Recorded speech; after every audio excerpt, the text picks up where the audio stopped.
the ultimate goal that these people have in mind is the goal to create a one world government run by the banking industry, run by the bankers, and they're doing it in sections. The European currency, the euro, and the European Constitution is one part of it.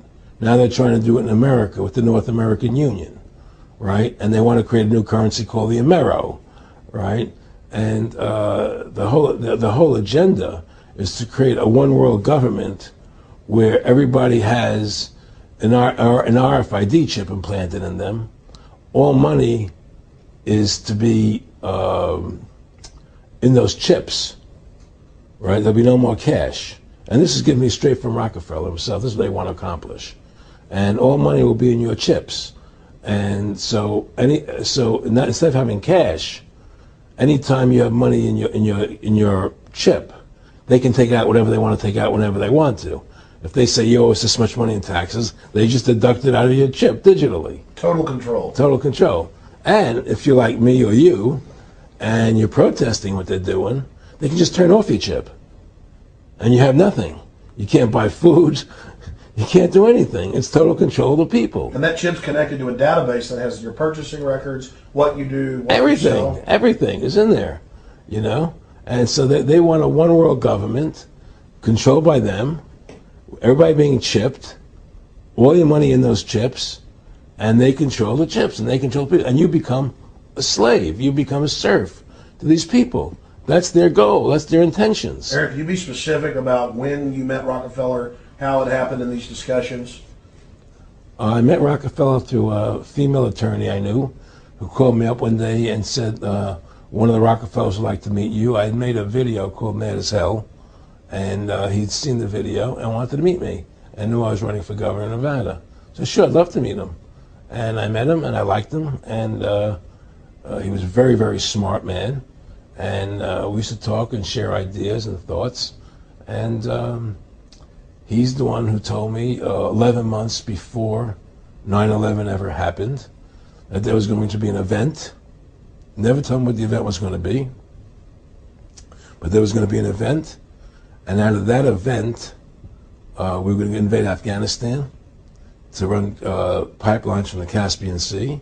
We were going to invade Iraq, you know, to take over the oil fields, establish a base in the Middle East, and make it all part of the New World Order. And we go after Chavez in Venezuela. And sure enough, later 9/11 happened. And I remember he was telling me how how you're going to see soldiers looking in caves for people in Afghanistan and Pakistan and all these places. And there's going to be this war on terror, which is no real enemy. And the whole thing is a giant hoax, you know, but it's a way for the government to take over the American people. He told you it was going to be a hoax. Oh, yeah. Oh, yeah. There's no question. He says, there's going to be war on terror. And he's just laughing. There's no...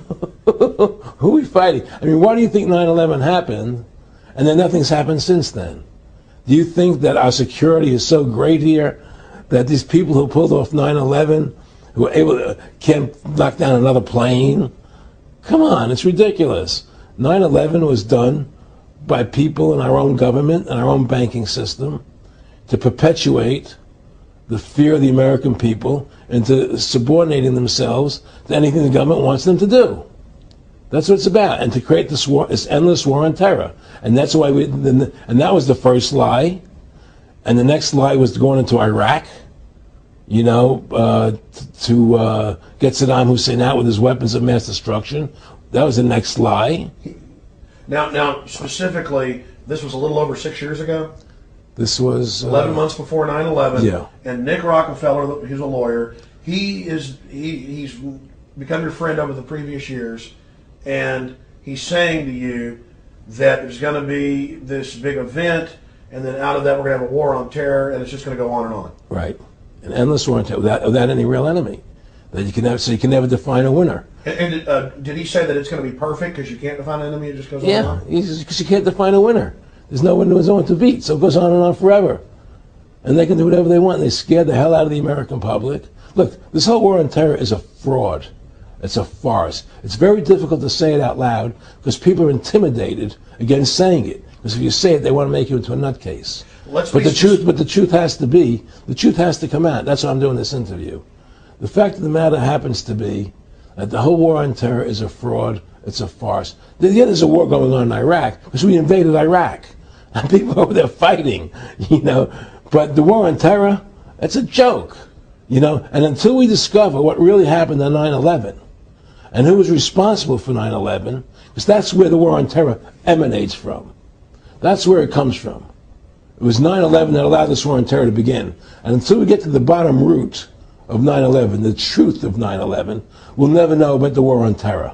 Aaron, you said that he was, and I think it's important, and I know this about the Rockefellers from Dr. Dennis Cuddy and many others who literally, you'll be 20 years old in a lunch line at college, and it was David Rockefeller. And here's here, I mean, they're experts at recruiting and getting what they call players, and that clearly he was, I mean, I want to make it specific and just get you to reiterate what you said last night about you got 30% of the vote, you were having an effect, you made mad as hell. They knew that you'd started the Constitution Party. Yeah. They knew that you were somebody who was taking action and getting things done. You'd already made some big films, had a lot of other successes. Right. So they were trying to recruit you, and didn't it come down to the point of, hey, we are here to recruit you, and don't worry, your chip's going to say, don't mess with us. You know, this guy's don't touch. Yeah, yes, that did happen. I was definitely being recruited, but it's more subtle than that. Well, in your words, just go through the process, and then what he said. Well, what it is remember we were friends, and we used to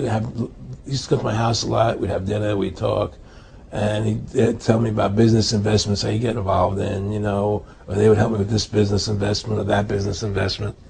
And was I interested in joining the Council on Foreign Relations? You know, I would have to get a letter to join them, but was I interested in that? And, you know, just stuff, you know, leading you on. And I used to say to him that I never really did that because that wasn't where I was coming from. You know, as much as I like you, Nick, you know, your ways and my ways we're on the opposite side of the fence. You know, I don't believe in enslaving people, you know, and he would come back with, oh, I do? Or? Well, it would be more like, you know. It's better for them. Well, it's more like, you know, how do I put it? It was like, what do you care about them? What do you care about those people? What difference does it make to you? Take care of your own life. Do the best you can for you and your family. What do the rest of the people mean to you? They don't mean anything to you. They're just serfs. They're just people. You know, it was just a lack of caring, you know, and that's just not who I was. It was just sort of like cold, you know. It was just like cold, you know. And I used to say to him, what's the point of all this? You have all the money in the world you need. You have all the power you need. What's the point? You know, what's the end goal? And he said the end goal is to get everybody chipped, to control the whole society, to have the bankers, the elite people, you know, the bankers and some governor controlling the world. And I said, do all the people in the Council on Foreign Relations believe this way you do? He said, no. You know, most of them believe they're doing the right thing. A lot of them believe it's better off being socialistic. You know, we have to convince people that that socialism is really capitalism. Because America's becoming a socialist country. It's a communist country today. Well, one of the things they told me was that he was at the house one night, and we were talking, and he started laughing. He said, Aaron, what do you think women's liberation was about? And I said, I had pretty conventional thinking about it at that point. I said, I think it's about women having the right to work, getting equal pay with men, just like they won the right to vote, you know? And he started to laugh. He said, you're an idiot. And I said, why am I an idiot? He said, let me tell you what that was about. We, the Rockefellers, funded that. We funded Women's Lib, you know? And we're the ones who got all over the newspapers and television, the Rockefeller Foundation. He says, and you want to know why? He says, there were two primary reasons. And they were, one reason was we couldn't tax half the population before Women's Lib. And the second reason was, now we get the kids in school at an early age. We can indoctrinate the kids how to think. It breaks up their family. The kids start looking at the state as the family, as the school, as the officials, as their family, not as the parents teaching them. And so those are the two primary reasons for women's lib, which I thought up to that point was a noble thing. You know, when I saw their intentions behind it, where they were coming from when they created it, the thought of it, I saw the evil behind what I thought was a noble venture.